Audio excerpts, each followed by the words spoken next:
Hey there everybody, welcome back once again. My name's Ormie, and this is a look at my Swansea City save. We're going to take a look at the second season. We're 12 seasons in, as you can see in 2024, just finished that season.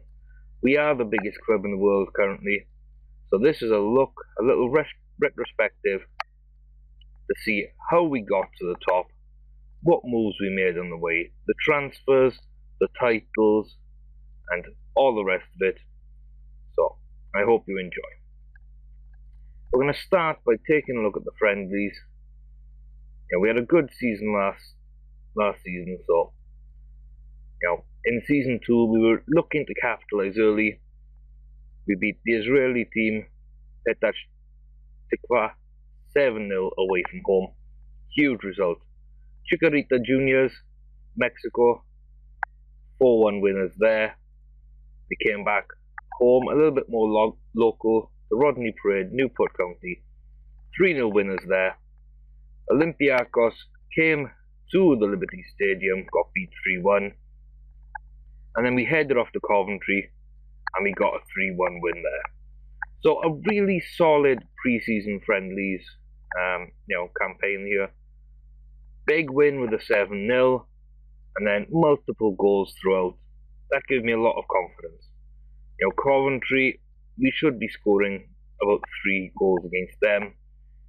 And Olympiacos as well, they were the real good tests. The squad was getting fit, they were bonding, a few new players. We'll take a look at that in a little bit more depth later on. But just as a pre-season campaign, I think that was very well done, and that gave us great hope going into the Premier League.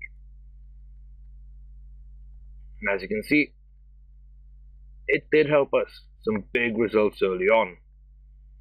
There's a win over Chelsea at Stamford Bridge. Nice 1-0 win. You can't ask for much more than that. You cannot ask for much more than that. Then we headed to Wolves, pulled out a win at home here. That was quite good. Away to West Brom, things didn't go for us, but we weren't the finished article by any means at this point. So it was okay. It was okay. Then Man United 4-3. So that was a big battle. We beat Man United. I was happy with that. Followed it up by going to the City of Manchester Stadium, the Etihad, and we drew 1-1 with Man City. So, the first 5 games went really well. Everton are one of our bogey teams. We beat them. We followed it up with a Merseyside double by beating Liverpool at Anfield 2-0. Draws then against 2 North London clubs. The fixture list a little bit crazy. 2 Manchester, 2 Liverpool, and then the 2 North London clubs. And we drew both those 2-2. Tottenham away, Arsenal at home. And we were in really great shape. This has been a good couple of months for us. Was this the first 3 months of the season, and we were doing quite well. So we headed off then into November. Big win against Reading. Big win. Really nice to get back on a winning trail after 2 draws. Away to Fulham, a 1-1 draw is a good result. And then a couple of home games, Southampton and West Ham, fantastic. Up to St James's Park, beat Newcastle 2-0. And we finished off that month in great shape as well. Now you're normally going to get a dodgy period, and results aren't going to go for you. And I knew that would probably be January and February for me. So again, December needed to be a big month. We didn't have that many tough games. We pick up a win away to Villa, another 1-0 win at home to Blackburn. We then dropped our first defeat at home. This time, Stoke City. Big, strong. I believe their goal was from a corner, so it wasn't totally expected, but still, I would have hoped we would have dealt with them better. Then we went away to Watford, beat them, that was nice. But back-to-back home games, 1-0. Now the key thing about December for me was every scoreline was 1-0. We've got 5 games, 1-0, and we just stopped scoring. So I had to make a few changes to the tactics. Going into January, we also bought a couple of players, which probably made a difference for us. We'll have a look at that, like I say, a little later on. But you can see the impact. 2-1 win at home to Chelsea, 3-1 at Wolves. That's great. Unfortunately, West Brom pulled a double against us, winning 3-2 at the Liberty. That wasn't great, and I was really fearful of going to Old Trafford, but having beaten them at home, we took a draw at their place, 4 points off United. Fantastic for a squad like mine, a club like Swansea. That is great stuff in the second season. Everton did do us at Goodison, but we managed to round out another 4 points of a Manchester club by winning out a 7-goal thriller against Man City. So, we're going into February here in great style. That started us off on a little run. We had Liverpool next visitors, we beat 3-2. Arsenal also lost by the odd goal, 2-1 at the Emirates. So, that's quite good. And we beat Tottenham 2-0 as well. Fulham fell 3-0. We went to Southampton, pulled out a 3-2 victory. Newcastle, we did a double over them. A nice 1-0 win at home. And at this point, we're sitting third. We've just started, April? Yeah, we just started April. We've got a month and a half before the end of the season, and we're in great shape. We're sitting third, and we've got games coming up that we can win. I felt we could win every single game after Newcastle. So, what happens next? Exactly. 1-0 to West Ham. Away from home. We'd beaten them comfortably at home. We couldn't do it away from home. That was really disappointed. We'd thrashed Reading, but of course we go to their place. We're on the result, the end of a 3-0 beating. So that's on aggregate, 4-4, which is disappointing. It really is disappointing. We dropped then, in just those 2 games, to 6th. That's how tight that league was at that point. A home draw to Villa, not what we were looking at. They were lower half of the table. We stayed in 6th, and then we started against Blackburn, notching up our second 1-0 win of the season over them. Then comes Watford. There's the blowout. The team struggling, trying to fight. I think we leaped up to 3rd at that point. We've got a shot at the title. We win against QPR. And I think we lost the title on that day because results went against us. And then, you've got Stoke. And the boys only pulled out a draw. But it was enough. It was enough at that point to round off a great season. We'll see where they finished in a moment. We will see where they finished in a moment. That's the Premier League. We have a look at the domestic cups. Here you can see we beat Stoke in the Capital One Cup 3rd round. 4th round, another home draw. This time Everton, 3-2. Newcastle in extra time. That's 3 wins over them out of 3 this season. That was fantastic to see. We got battered a bit at the City of Manchester Stadium. Our first loss to Man City. And the good thing there was we got the 3 away goals. That put us in a strong position going into that second leg. and we didn't need to be. One goal at Man City would have been enough. We had three. We finished it up with a 2-goal cushion. The 4-0 home win was very, a very good performance, unexpected.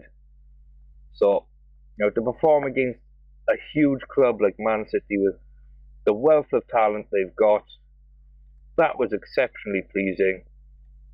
And we lost right at the death of the Carling Cup final, Capital One Cup final, my bad. So 3-2 to Tottenham. Spurs raised their game. It was a right battle, end-to-end stuff. But they did claim the trophy. That was kind of disappointing.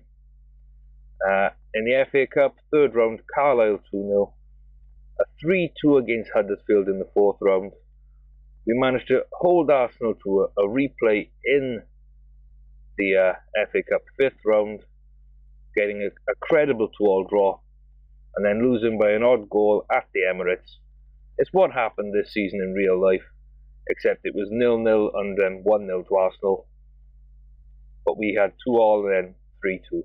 So a few more goals, but ultimately the same result. So Spurs in the final of the Capital One Cup, and then Arsenal in the fifth round replay of the FA Cup. Not a bad season for Cups. After our first season disappointments, I'm fairly happy with those two runs.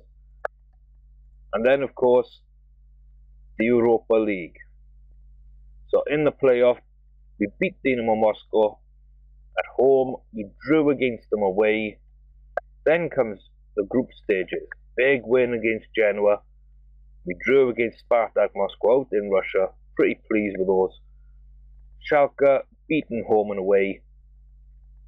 We round out with a big win in Italy, making the Genoa scoreline 9-1 on aggregate. It's a 4-0 win in Italy, 5-1 at home. And then round out with a win against Spartak to top the group in style. Unbeaten. And that's, surpassed all my expectations. And I knew at that point we could do something. We could really make a go of this save and achieve great things because the players I had in were fantastic. The backroom staff were starting to get there. We'd done a little bit of work on the facilities, brought in a couple of youngsters. So I knew with a couple more seasons, just building work, we could be a major force both in the Premier League and Europe. So before all that though, we had to get this competition out of the way. The knockout rounds, first knockout round, we went away to Genk, beat them 2-1, brought them back to Liberty, beat them 3-1. Sevilla, 5-1 at home, and we needed that big win. We restricted them to a 2-0 win in Spain, 5-3 on aggregate. Then Galatasaray, 4-1 home, 4-2 away. Now that's a huge result. So in our debut season in the Europa League, we're semi-finalists. We got Saint-Étienne, which I thought was a pretty good draw for us. I felt that we'd beaten bigger sides along the way. Clubs like Schalke and, Sevilla. Unfortunately, a 1-all draw in France. Great result. But then we lost at home, 3-2. The team had an off day, made a couple of mistakes, and Saint-Étienne absolutely punished us. So, a semi-final of the Europa League. We got the fifth round of the FA Cup, Capital One Cup final. And then, we'll have a look at the Premier League in a second. But all in all, it's been a good season, just on the back of cups. So who did I bring in? Preseason. Andrigo and George Cordiero. A couple of youngsters there for the future. 3, 4, maybe even 5 seasons down the line, they'd come through. James McCarthy in that midfield area. You got John Ruddy in goals. Guillermo Bediso as a centre-back. So we're strengthening that spine. We are, really strengthening that spine. Haris Ashik, another youngster. Alan Niom, a good right back. Rodolfo Serral, he was a new gen. He'll become very important to the club later on. Centre back, tall centre back. Then we've got a couple more youngsters along the line like Jose Garcia. You've got Niels Beyer, Sukas, Durant, Kay, Winters. There's quite a lot of these youngsters. I'll pick out a few of the better players though. Free transfers: Mattia Destro, Simon Passa, and Federico Casarini. A trio of excellent Italians there. Two midfielders and goal scorer Destro, who really lit the league on fire that season, with Eric Lemire just in behind him, feeding him those through balls, ripping defences apart. Destro just found space and punished defences all season long. So that was really good. Gomez came in as a backup goalkeeper. Important youngsters for the future: Bobby Brennan and Luis Amadeo. A couple of really promising strikers, and they will go on to fulfill that potential. We'll see them in a few years' time breaking into the side. And then Freddie Garin, midfield legend, 12.5 million from Inter, that's a bargain. Mika Richards at right back in January as well, really strengthening the side a little. And Lee Chung-yong from Bolton, 9.5 million. A lot of money, but worth it. So we spent 55 million this second season, adding on to the 25 million we spent last season. So some huge rebuilding work going in. Now we lost 20 million last season, so not great. We're down about 60 when you add in this season's transfers. But of course, we had players going out as well. So a lot of youngsters going out. I'm not going to say everybody, I'll just pick out once again the important transfers. We got Michel Vorm, 7.5 million to Ajax. His understudy Craig Gordon out to Celtic as well. So 2 goalkeepers in, 2 goalkeepers out, making money. Chico for 6.5 allows me to bring in Burdisso for about the same price. That was good. Leon Britton heads to Arsenal for 6. Dyer to Newcastle at 9.5. Michu heads back to Spain. He'll play for Sevilla, 12.5 million. And Danny Graham went up to Everton after a good goal scoring season.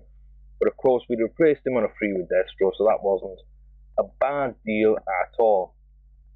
So you can see Lita, Augustino, Bang Tate. There's a few players going out of our reserve side for decent money, so we're always just chipping away. And then comes a lot of loan deals, trying to get people first team football. A couple of people like Weissenfels and are trying to get as many loan deals as we can. And then right at the end of the season, with Destro scoring I think 23 and 38, he heads to Barcelona in a 26.5 million pound move, and we've made 94 million that season. So we're putting 34 million in the bank just off transfers over 2 seasons. And that was a great place for us because the squad is much stronger than when we started out. We've had a fantastic season and we're making money. And if you can line those up, you're off to a great start. And here we can see exactly what it meant. Man City had, I think, 2 or 3 games in hand. When we played our final league game, they had basically just played 3 games.